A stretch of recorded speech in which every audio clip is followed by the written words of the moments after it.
त आउनै आउनु भएन त ल फेरि गर्नु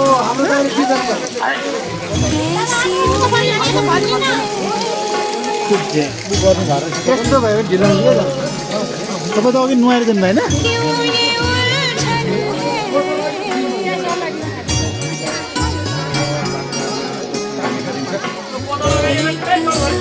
आज बैशाख